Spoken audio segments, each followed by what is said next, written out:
இந்த ஃப்ரிட்ஜை ஓப்பன் பண்ணும் போதெல்லாம் எது எங்கே இருக்குதுன்னு எனக்கே தெரியாது. ஃபுல்லாக மெஸ்ஸியாக இருக்கும். ஸோ இன்றைக்கி தான் ஃபுல்லாக எம்ப்டி பண்ணிவிட்டு டீப் க்ளீன் பண்ணி கிச்சனுக்கு யூஸ்ஃபுல்லாக இருக்க மாதிரி ஆர்கனைஸ் பண்ண போகிறேன். ஃபைனலாக எப்படி இருக்குதுன்னு பாருங்கள். இந்த ட்ரான்ஸ்ஃபர்மேஷன் எனக்கே ரொம்ப சாட்டிஸ்ஃபைங்காக இருந்துச்சு.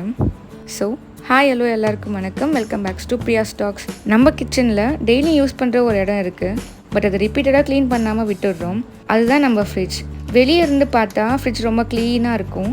பட் டோர் ஓப்பன் பண்ணால் உள்ளே எல்லாம் பார்த்தா ஒரு கார்னரில் வெஜிடபிள்ஸ் இருக்கும், ஒரு ஷெல்ஃபில் லெஃப்ட் ஓவர் இருக்கும், இன்னொரு ஷெல்ஃபில் எக்ஸ்பைர்ட் ப்ராடக்ட்ஸ்லாம் இருக்கும். எங்கே எது இருக்குதுன்னு சில டைம் நமக்கே தெரியாது. என்னோடய ஃப்ரிட்ஜும் இப்போ கொஞ்சம் அப்படி தான் இருக்குது. நான் ஃப்ரிட்ஜை க்ளீன் பண்ணியே ஓவராலாக 3 months ஆகுது. ஸோ இன்றைக்கி ஒரு ப்ராப்பர் டீப் க்ளீனிங்கும் அண்ட் ஆர்கனைசிங் அண்ட் ரீஸ்டாக்கிங் பண்ண போகிறேன். ஃப்ரிட்ஜில் இருக்க எல்லா ஐட்டம்ஸும் வெளியே எடுத்து எக்ஸ்பைர்டு ஆர் யூஸ் பண்ணாத சில ஐட்டம்ஸ்லாம் இருக்குல்ல, அதெல்லாம் ரிமூவ் பண்ணிவிட்டு ஷெல்ஃப் ட்ராயர்ஸ்னு எல்லாமே க்ளீன் பண்ணி வெஜிடபிள், ஃப்ரூட்ஸ், டெய்ரி ப்ராடக்ட்ஸ்னு லெஃப்ட் ஓவர்னு எல்லாத்தையுமே ப்ராப்பராக ஆர்கனைஸ் பண்ண போகிறேன். அதோட நம்ம கிச்சனில் எவ்ரிடே யூஸ் ஆகிற ஐட்டம்ஸை எப்படி கன்வீனியண்ட்டாக வைக்கலான்றதையும் இந்த வீடியோவில் ஷேர் பண்ண போகிறேன். ஸோ இன்றைக்கி நம்ம ஃப்ரிட்ஜுக்கு ஒரு கம்ப்ளீட் ரிசெட்.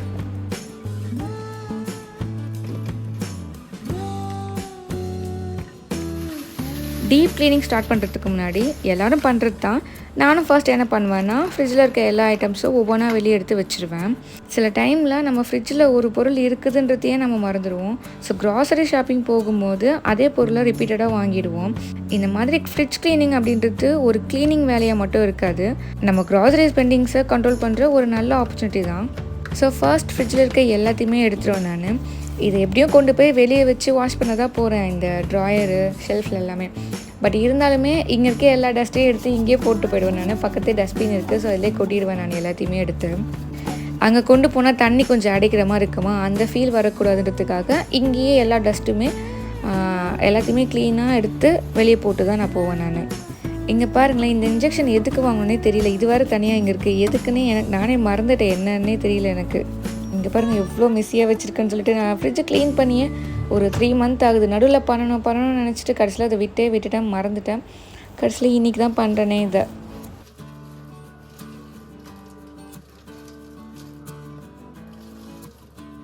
ஃப்ரிட்ஜ் க்ளீன் பண்ணும்போது ஒரு சிம்பிளான ஹேக் தான் நான் யூஸ் பண்ணுறது.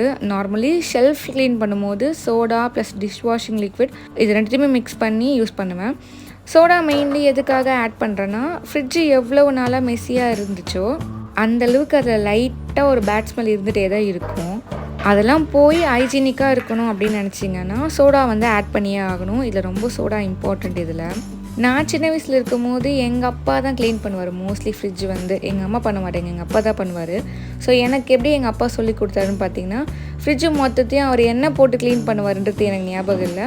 ஃபுல்லாக ஃப்ரிட்ஜையும் க்ளீன் பண்ணி முடிச்சுட்டு கடைசியாக ஒரு தடவை நல்லா எண்ணெய் உட்கார வச்சு என்கிட்ட ஒரு ஜக்கு ஃபுல்லாக இந்த 1 rupee இது கிளினிக் ப்ளஸ் வரும் இல்லையா, அதை ஃபுல்லாக போட்டுட்டு அதில் மிக்ஸ் பண்ணி அதில் தண்ணி தொட்டு ஒரு கிளாத் தொட்டு அதை ஃபுல்லாக வைப் பண்ண சொல்லுவார். ஃப்ரிட்ஜ் க்ளீன் பண்ணும்போது எனக்கு இந்த வேலை, நானும் போய் உட்காந்துருவேன். ஒரு டைம் ஃபஸ்ட் டைம் ஒரு செகண்ட் டைம் அப்படிலாம் போகும்போதுலாம் ஒரு மாதிரி போர் அடிக்கிற மாதிரி இருந்துச்சு.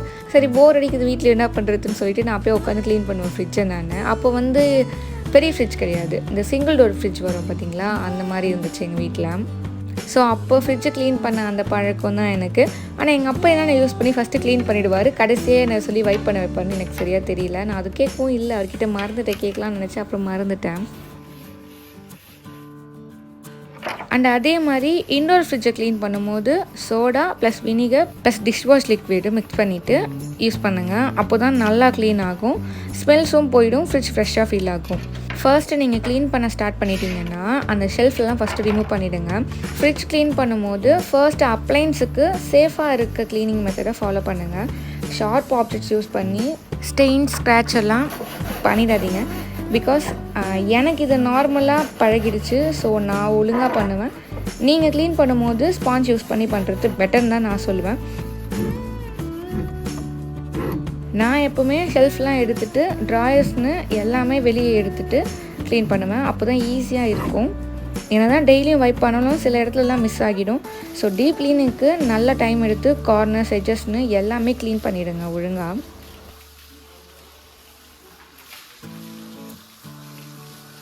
நார்மலி நம்ம ஃப்ரிட்ஜில் வெஜிடபிள் ட்ராயர்ஸில் தான் அதிகமாக டர்ட்டி ஆகும். எஸ்பெஷலி கீரைலாம் வச்சா இது மாதிரி ரொம்ப டர்ட்டி ஆகும்.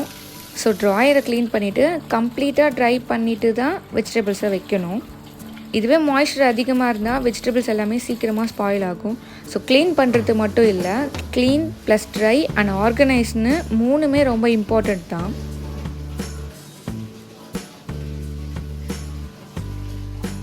இப்படி 2த்தையுமே நல்லா க்ளீன் பண்ணி முடிச்சுட்டு நம்ம அந்த ட்ராயர்ஸ் அண்ட் ஷெல்ஃப்ஸ்லாம் எடுத்தோம் பார்த்திங்கன்னா, அதெல்லாம் நான் வெளியவே விட்டுருவேன். அந்த வெயிலே கொஞ்சம் காஞ்சிட்டோன்னு. அது இன்னும் ஒரு 1/4 மணி நேரம் ஆகுமா இல்லை ஒரு 20 மினிட்ஸ் ஆகுமா, அதுக்குள்ளேயே அதில் அப்படியே ட்ரை ஆகிடும். இங்கே ஃப்ரிட்ஜில் நம்ம இன்டோர் க்ளீன் பண்ணும்போது ஒரு சாஃப்டான கிளாத்தில் ஜென்டலாக க்ளீன் பண்ணலாம். ஒரு நல்ல வெட் கிளாத்தை யூஸ் பண்ணி வைப் பண்ணுங்கள். இந்த மாதிரி நீங்கள் டீப் க்ளீன் பண்ணும்போது ஃப்ரிட்ஜ் உள்ள ஃபுல்லாக க்ளீனாகவும் ஃப்ரெஷ்ஷாகவும் இருக்கும். நீங்கள் இந்த மெத்தடை யூஸ் பண்ணி ஃப்ரிட்ஜ் க்ளீன் பண்ணிங்கன்னா உங்களுக்கும் ஈஸியாகவும் இருக்கும் எல்லாமே.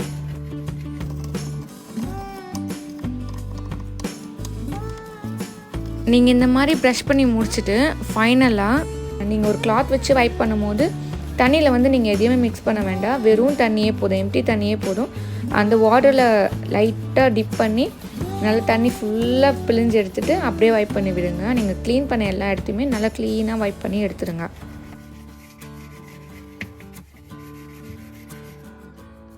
இந்த ஃப்ரீசரில் நாங்கள் எதுவுமே வைக்கிறதில்ல. வெயில் காலத்தில் மட்டும் வேணால் சம்மரில் அந்த ஐஸ் க்யூப்ஸ்க்காக தண்ணி ஊற்றி வைப்போம். அப்படி இல்லைனா அந்த ஐஸ்கிரீம்காக வைப்போம். மற்றபடி இந்த சைடு நாங்கள் யூஸே பண்ணுறதில்ல. இந்த சைடு யூஸ் பண்ணதெல்லாம் எப்போ தெரியுமா, ஷீரோ வந்து இந்த மந்த்து தான் இறந்துச்சு. ஸோ அவனுக்காக வாங்கிட்டு வந்து வச்சுட்டு இருந்த அந்த பொருள் மட்டும்தான் இதில் வச்சுட்டு இருந்ததே ஃப்ரீசரில். நாங்கள் வேறு எதுக்காகவும் நாங்கள் ஃப்ரீசர் யூஸ் பண்ணலை. இப்போ அவனும் போயிட்டதுனால ஃப்ரிட்ஜை அந்த இடத்துல வந்து யூஸ் பண்ணாமல் நாங்கள் அப்படியே இருக்கோம். ஸோ அதையும் ப்ராப்பராக டீப் க்ளீன் பண்ணிடலான்னு சொல்லிட்டு ஒழுங்காக ஃப்ரிட்ஜ் பண்ணுறோம், ஃபுல்லாக முடிச்சிடலான்னு சொல்லிட்டு பண்ணிவிட்டேன் நான் இன்றைக்கி.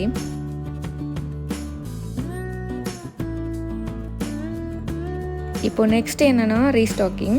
நிறைய பாட்டில்ஸை உள்ளே வச்சுக்க நம்ம ஒன்றும் ஃபாரினர்ஸ் இல்லை. பிகாஸ் அவங்க ஃப்ரிட்ஜில் நிறைய பாட்டில்ஸ், ஃப்ரோசன் ஃப்ரூட்ஸுன்னு இதுக்கெலாம் ப்ரியாரிட்டி ரொம்ப அதிகமாக கொடுப்பாங்க. பட் நம்ம ஃப்ரிட்ஜில் அப்படிலாம் இருக்காது. எல்லாமே டெய்லி யூஸ் ஆகி காலியாகிடும். நம்ம இந்தியன்ஸுக்கு அந்த ஃப்ரோசன் ஃபுட் அப்படின்றது அவ்வளோவா பழக்கம் இல்லைல்ல. நம்மளே வந்து ஏதோ 1-2 அதுவும் நம்மளும் வீட்டில் செஞ்சு ப்ரிப்பேர் பண்ணி வைக்கிறது மட்டும் தான் நம்ம ரொம்ப ஃப்ரீஸ் பண்ணி வச்சு யூஸ் பண்ணுவோம் நம்ம. பட் அவங்கள மாதிரி மீட்டையே வாங்கி ஃப்ரீஸ் பண்ணி நம்ம யூஸ் பண்ண மாட்டோம். நம்ம அந்த பழக்கம் இன்னும் வரல. அது வரைக்கும் நம்ம எல்லாருமே தப்பிச்சோம். இதெல்லாம் நம்ம வேலையை கொஞ்சம் கம்மியாக்குனாலும் அது மாதிரி ஃப்ரீஸ் பண்ணி சாப்பிடக்கூடாதுன்றது இருக்குது. அண்ட் அதே மாதிரி ஃபாரினில் வந்து அது ப்ராப்பராக மெயின்டைன் பண்ணுவாங்க. பட் இந்தியன் பாலிடிக்ஸ் பற்றி கொஞ்சம் யோசிச்சு பாருங்கள். கண்டிப்பாக அது ப்ராப்பராக நமக்கு வராது. ஸோ அந்த ஹெல்த்து படி யோசிச்சிங்க அப்படின்னு பார்த்திங்கன்னா அவங்க நாட்டில் வேணால் போய் அந்த மாதிரி ஃப்ரீஸ் பண்ணி சாப்பிட்லாம். நம்ம நாட்டில் செட் ஆகாது சுத்தமாக. ஒன்றும் இல்லை, ஒரு சின்னதாக ஒரு எக்ஸாம்பிள் சொல்கிறேன். இப்போ நம்ம ஃப்ரூட்டி பாக்ஸ்லாம் பார்த்தோம்ல, அந்த பாட்டிலில் குடிக்காமல் அந்த பேக் பண்ணி அந்த பேப்பர் பாக்ஸ் மாதிரி வருமே, அந்த மாதிரி அந்த இதுலேயே எவ்வளோ ஏமாத்துறாங்க. இப்போ கூட ரீசெண்டாக பூஸ்ட் பேக்கெட் கூட அந்த மாதிரி ஆச்சு. இந்த மாதிரி சின்ன சின்ன எக்ஸாம்பிள்ஸ் நான் சொல்கிறேன். இந்த மாதிரி இதுலேயே இவ்வளோ கலப்படம் பண்ணும்போது இந்த மாதிரி ஹைஜீனிக்காக நம்ம யோசித்து எல்லாம் பண்ணும்போது கொஞ்சம் ரொம்ப சேஃப்டி பர்பஸ் நமக்கு ரொம்ப யோசிக்க வேண்டியதாக இருக்கும். அதை தான் நான் அப்படி சொன்னேன், தப்பாக மீன் பண்ணிக்காதீங்க.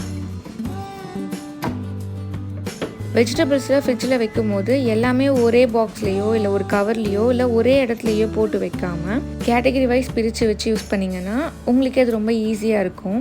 இந்த லீஃபி வெஜிடபிள்ஸ்க்கு எக்ஸ்ட்ரா கேர் தேவை. ஸோ கீரைலாம் முக்கால்வாசி வந்து அப்பப்போவே கிள்ளி ஸ்டோர் பண்ணி வச்சுடுங்க. ஒரு கவரில் போட்டு நல்லா டைட்டாக ஃபுல்லாக ஏர்டைட் பண்ணி ஸ்டோர் பண்ணுங்கள். அப்போ தான் கீரை ஒரு 3 நாள் வரைக்கும் வச்சு யூஸ் பண்ணிக்கலாம். ஏன்னா 3 நாளைக்கு மேலே கீரை யூஸ் பண்ணக்கூடாதுன்னு சொல்கிறாங்க. நான் வந்து இந்த ஸ்டோரேஜ் பாக்ஸ் எல்லாம் எங்கே வாங்கினேன்னு பார்த்தீங்கன்னா ஃப்ளிப்கார்ட்டில் தான் வாங்கினேன். நான் கீழே வந்து ப்ராடக்ட்ஸ் எல்லாமே டேக் பண்ணுறேன், வேணுன்றவங்க செக் பண்ணி பாருங்கள்.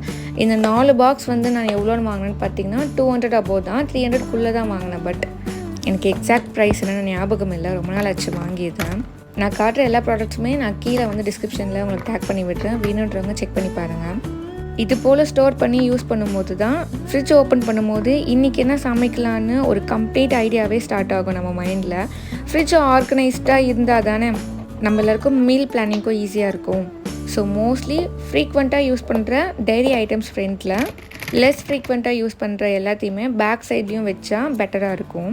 அண்ட் இன்னொரு விஷயம், குக்டு ஃபுட்ஸை ஃப்ரிட்ஜில் ஸ்டோர் பண்ணும்போது ஃபுட்டு ஹாட்டாக இல்லாமல் ஃபுல்லாக கூல் டவுன் பண்ணி அதுக்கப்புறமா ஸ்டோர் பண்ணுறது தான் காமனான அட்வைஸ். ஸோ ஃபுட் சேஃப்டியும் பேலன்ஸ் பண்ணணும். ஸோ டிரான்ஸ்பரண்ட்டான பாக்ஸில் அந்த மாதிரி ஃபுட்டை வந்து நீங்கள் ஸ்டோர் பண்ணும்போது டிரான்ஸ்பரண்ட்டான பாக்ஸை யூஸ் பண்ணுங்கள். அண்ட் அதே மாதிரி பாட்டில்ஸ் எதனா வச்சு யூஸ் பண்ணுறீங்க அப்படின்னா கீழே வந்து எதனா ஸ்பில் ஆயிடுச்சு அப்படின்னாக்கா அது உடனேவே வைப் பண்ணிவிடுங்க. இல்லைன்னா அது ஸ்டிக்கி ஆகி செல்ஃப் ஃபுல்லாக டர்ட்டி ஆகிடும். அதுக்கப்புறம் அது ரொம்ப காஞ்சி போய் அது ஒரு மாதிரி ஆகி அது துடைக்கிறதுக்கே நமக்கு ரொம்ப கஷ்டமாக இருக்கும். ஸோ உடனே வைப் பண்ணிவிடுங்க அது எல்லாமே. ஃப்ரிட்ஜில் எப்பவுமே ஸ்டோர் பண்ணும்போது மீல் ப்ரிப்பேருக்காக ப்ரீ பிளான்டாக சில விஷயங்களை நம்ம செஞ்சு வச்சுப்போம். அதில் ஒரு சில விஷயம் தான் தேங்காய் நோண்டிட்டு தண்ணியில் போட்டு வைக்கிறது, அதை டெய்லி வாஷ் பண்ணி ஸ்டோர் பண்ணிக்கிறது. அண்ட் அதே மாதிரி இந்த பயிர் வகைகள், இந்த பட்டாணி, கொண்டக்கடலை, பச்சை பயிறு, இது எல்லாமே அப்படியே தண்ணியில் போட்டு ஸ்டோர் பண்ணி வச்சுக்கிறது. இதெல்லாம் டெய்லி வாஷ் பண்ணி யூஸ் பண்ணுவோம் இல்லையா நம்ம. பட் நான் ஒரு வீடியோவில் வந்து பூண்டு வந்து அந்த மாதிரி உரித்து ஃப்ரிட்ஜில் ஸ்டோர் பண்ணி யூஸ் பண்ணுறதை பார்த்துட்டு நிறைய பேர் அந்த மாதிரி யூஸ் பண்ணாதீங்க, தேவையும் போது அப்போ உரிச்சிக்கோங்கன்னு சொல்லியிருந்தீங்க. அதுலேருந்து நான் அந்த பழக்கத்தை கொண்டு வந்துட்டேன். அப்பப்போ டெய்லி யூஸ்க்கு அப்பப்போக்கு ஏற்ற மாதிரி பூண்டை பீல் பண்ணி யூஸ் பண்ணிக்கிறேன் நான். ஃபைனலாக நம்ம ஃப்ரிட்ஜை டீப்பாக க்ளீன் பண்ணி ரீஸ்டாக்கிங்கும் கம்ப்ளீட் பண்ணியாச்சு. முன்னாடி எப்படி இருந்துச்சு, இப்போ எப்படி இருக்குதுன்னு சொல்லிட்டு நல்லா பாருங்கள். ஷெல்ஃப் க்ளீனாக இருக்குது, வெஜிடபிள்ஸ் ஆர்கனைஸ்டாக இருக்குது, டெய்ரி செப்பரேட்டடாக இருக்குது, கோகனட்லாம் விசிபிளாக இருக்குது. அண்ட் சில பொருள்லாம் வெளியே வச்சா எறும்பு வந்து பிடிச்சி ரொம்ப நாஸ்தி பண்ணுன்னு சொல்லிட்டு அதையும் ஃப்ரிட்ஜ்லேயே ஸ்டோர் பண்ணி வச்சாச்சு. இப்போ டோட்டல் ஃப்ரிட்ஜும் ரொம்பவும் ஃப்ரெஷ்ஷாகவும் ஸ்பேஷியஸாகவும் ஃபீல் ஆகுது. ஃபைனலாக ஒரு விஷயம், நம்ம ஃப்ரிட்ஜில் சம்டைம்ஸ் ஸ்பேஸ் கம்மியாக இருக்க மாதிரி நம்ம ஃபீல் பண்ணுவோம். பட் உண்மையிலே ப்ராப்ளம் என்னென்னா ஸ்பேஸ் இல்லை, ஆர்கனைசேஷன் இல்லாதது தான் காரணம். இந்த மாதிரி ஒரு ஸ்மால் கிச்சன் ரீசெட் பண்ணாலே ஒரு ஃப்ரெஷ்ஷான ஃபீலிங் கிடைக்கும். எஸ்பெஷலி வீட்டில் இருக்க மாம்ஸுக்கு ரொம்பவே யூஸ்ஃபுல்லாக இருக்கும், ரொம்பவே மைண்ட் ஃப்ரீயாக இருக்கும். டெய்லியும் டீப் க்ளீன் பண்ணாமல் பட் ஸ்பில்ஸ் வந்தால் உடனே வைப் பண்ணிவிட்டு ஓல்டு ஃபுட்ஸ் எல்லாம் ஃபர்ஸ்ட் யூஸ் பண்ணிவிட்டு வெஜிடபிள்ஸ்லாம் வேஸ்ட் ஆகாமல் பிளான் பண்ணி ஒகேஷ்னலி ஒரு ப்ராப்பர் டீப் க்ளீன் பண்ணாவே போதும்.